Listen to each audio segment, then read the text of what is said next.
Hello friends, तो कैसे हैं आप सब। आज हम बात करेंगे राइट इशू ऑफ शेयर्स के बारे में। हमारी जो पिछली वीडियो थी उसके अंदर हमने बात की थी री इशू ऑफ फॉरफिटेड शेयर्स का मतलब क्या होता है। री इशू ऑफ शेयर्स का मतलब क्या होता है। अगर आपने वो वीडियो नहीं देखी है तो इसका जो लिंक है वो डिस्क्रिप्शन के अंदर है, आप लोग जाके चेक कर सकते हैं। तो अभी स्टार्ट करते हैं right issue of shares. A right issue is when a company invites its current share holder to buy more shares at a discount. Shareholders get right to purchase these new shares at a lower price than the market rate, which help the company raise more money without bringing in new outsider investors.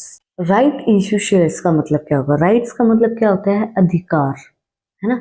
हम ये कहते हैं ना, इसके पास ये अधिकार है कि ये काम कर सकता है ना। अब एक ह्यूमन बीइंग है, एक सिटीजन है, उसके पास क्या अधिकार है कि भाई वो वोट डाल सकता है। राइट टू वोट उसके पास अधिकार है, वो अपनी मर्जी से वोट डाल सकता है और बस एक इंसान एक ही वोट डाल सकता है। तो वो उसके पास क्या है, उसके पास वो अधिकार है, उसके पास वो राइट्स है ना। तो यहाँ पे राइट इशू शेयर्स का मतलब क्या होगा, कंपनी जो है उसके एग्जिस्टिंग शेयर होल्डर्स को ये राइट प्रोवाइड करवाती है कि आप हमारे जो शेयर्स हैं वो शेयर इशू करती हैं डिस्काउंटेड रेट पे। जो मार्केट में अभी कंपनी के शेयर्स की वैल्यू चल रही है उससे कम रेट पे, डिस्काउंटेड रेट पे वो शेयर्स को प्रोवाइड करवाती है एग्जिस्टिंग शेयर होल्डर को। एग्जिस्टिंग शेयर होल्डर के लिए ऑफर निकालती है कि आप इन शेयर्स को इस डिस्काउंटेड रेट पे परचेज कर सकते हैं। कंपनी ऐसा क्यों करती है, कंपनी तो ये चाहती है कि हमारी कंपनी के अंदर कोई नया इन्वेस्टर ना आए, ताकि मतलब कोई नया बंदा इंक्लूड ना हो। और इसी वजह से कंपनी एग्जिस्टिंग शेयर होल्डर को ये ऑफर देती है कि आप ही इन शेयर्स को डिस्काउंटेड रेट पे, मार्केट वैल्यू से कम रेट पे खरीद लीजिए। हमें कोई नया बंदा एंटर अभी कंपनी के अंदर नहीं करना है। और दूसरी चीज, कंपनी के पास पैसा भी आ जाता है। तो ये दोनों चीजों के लिए कंपनी क्या करती है, राइट इशू करती है। वो राइट सिर्फ जो कंपनी के एग्जिस्टिंग शेयर होल्डर होते हैं उन्हीं के लिए होता है और किसी के लिए नहीं होता है। Rights issue can be a strategy for a company to finance growth incentives like acquiring other business or establishing new production or a sales facility. While these might delight the existing shares due to additional shares issued, the company expansion can potentially boost capital gain for shareholder in the long run. देखो, मैंने बहुत अच्छे से आपको बता दिया right issue shares का मतलब क्या होता है। कंपनी की फाइनेंशियल ग्रोथ इंसेंटिव्स के लिए हम करते हैं और नई नई प्रोडक्शन हो जाए कंपनी के अंदर, कंपनी के पास पैसा आ जाए, शेयर होल्डर का जो कॉन्फिडेंस है वो भी बूस्ट हो, उसके पास भी ज्यादा शेयर होंगे, वो भी बहुत अच्छे से काम करेगा। उस वजह से आपकी जो कंपनी है वो और भी ज्यादा रन करेगी, अच्छे से रन करेगी। हमने बहुत अच्छे से जाना है कि राइट इशू का मतलब क्या होता है। अब राइट इशू काम किस तरीके से करता है, how does right issues work. सबसे पहले कंपनी क्या करती है, एक अनाउंसमेंट करती है कि भाई हम एग्जिस्टिंग शेयर होल्डर्स के लिए कुछ शेयर्स को इशू कर रहे हैं। और वह चीज बताती है किस लिए कर रहे हैं, वही में पैसे की तंगी, हमें डेट्स देने हैं या कोई भी पैसे की रिक्वायरमेंट है, ठीक है। तो वो क्या करेगी, सबसे पहले अनाउंसमेंट।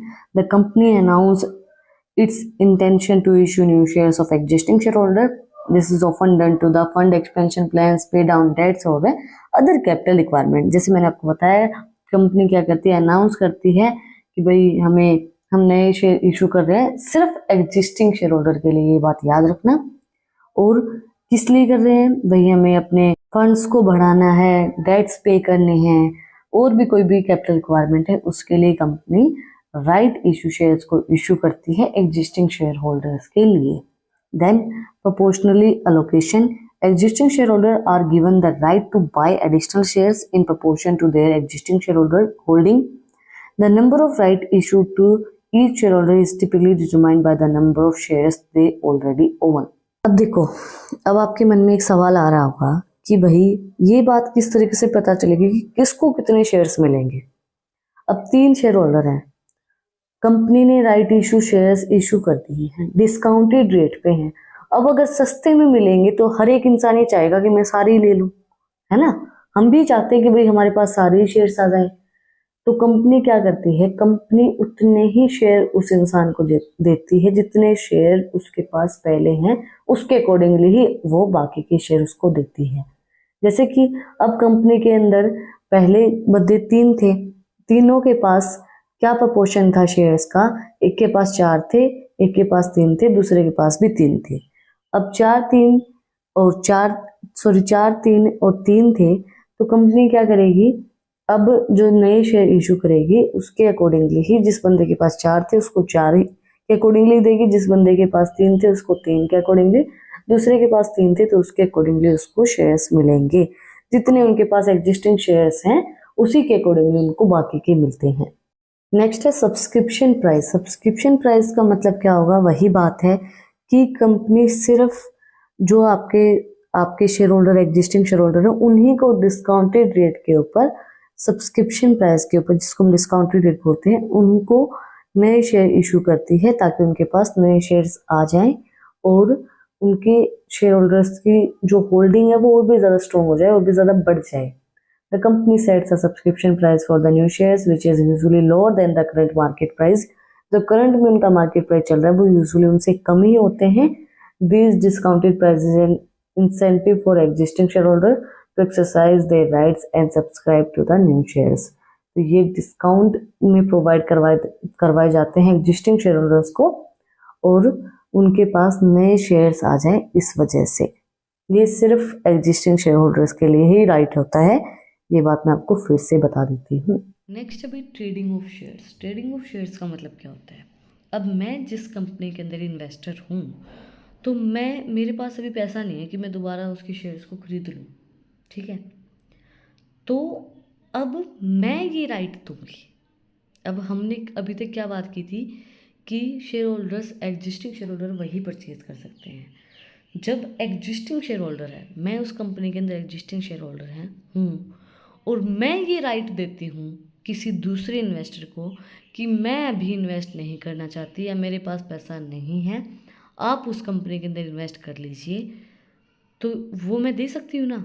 अब मैं किसी को अधिकार दे सकती हूँ अपने बिहाफ पे कि भाई मैं नहीं कर रही, ये इंसान कर लेगा, लेकिन वो एग्जिस्टिंग शेयर होल्डर ही दे सकता है, ऐसा नहीं है कोई भी दे सकता है। मैं ये चाहती हूँ कि मैं अभी इसके अंदर इन्वेस्ट नहीं करना चाहती, मैं इंटरेस्टेड नहीं हूँ अभी, या मेरे पास पैसा नहीं है, कोई भी रीज़न है, तो मैं राइट दूंगी, मैं अधिकार दूंगी किसी दूसरे इन्वेस्टर को कि आप इस कंपनी के अंदर इन्वेस्ट कर सकते हैं। वो भी जिसको मैं दूंगी वही कर सकता है और कोई इंसान नहीं कर सकता है। अब मैं इंटरेस्टेड नहीं हूँ, हो सकता है मेरा भाई इंटरेस्टेड हो सकता है मेरा कोई कज़न इंटरेस्टेड हो सकता है मेरा कोई फैमिली मेम्बर इंटरेस्टेड हो, तो मैं उनको दे सकती हूँ कि भाई आपके पास ये राइट है, मेरे पास इतना पैसा नहीं है, आप लोग अगर चाहते हो तो इस कंपनी के शेयर खरीद सकते हैं, मेरे पास आए हैं, मैं अभी खरीदना नहीं चाहती हूँ। तो एग्जिस्टिंग शेयर होल्डर वो उनको राइट्स दे सकता है। अब हम कई बार ये नहीं कहते कि मैंने इसको ये अधिकार दिया है कि ये काम कर सकता है, तो वो हम अपना अधिकार किसी को दे सकते हैं।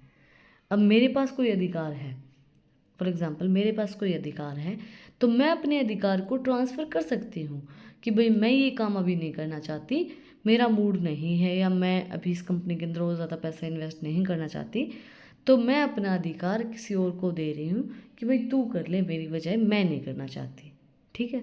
cases shareholder can trade their rights on the stock market. These allow shareholders who do not wish to subscribe the new shares to sell their rights to the other investors who may be interested in buying them.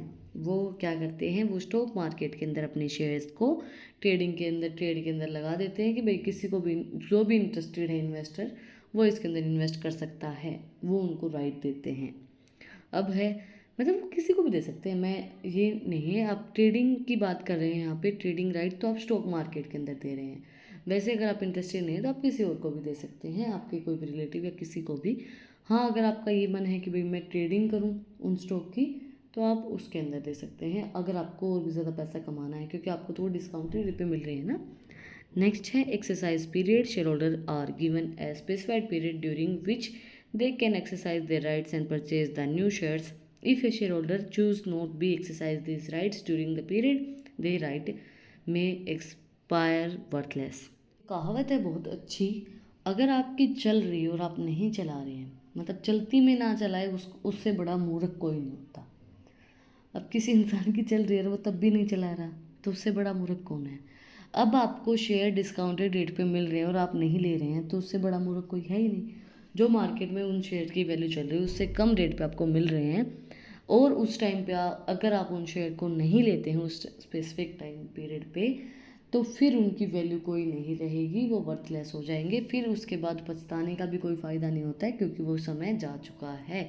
इसलिए समय की कीमत करनी चाहिए, time period के accordingly आपको चलना चाहिए। अगर उस टाइम पे आप नहीं लेंगे तो वो आपके लिए वर्थलेस हो जाएंगे, एक्सपायर हो जाएंगे, उसी टाइम के लिए वो होते हैं।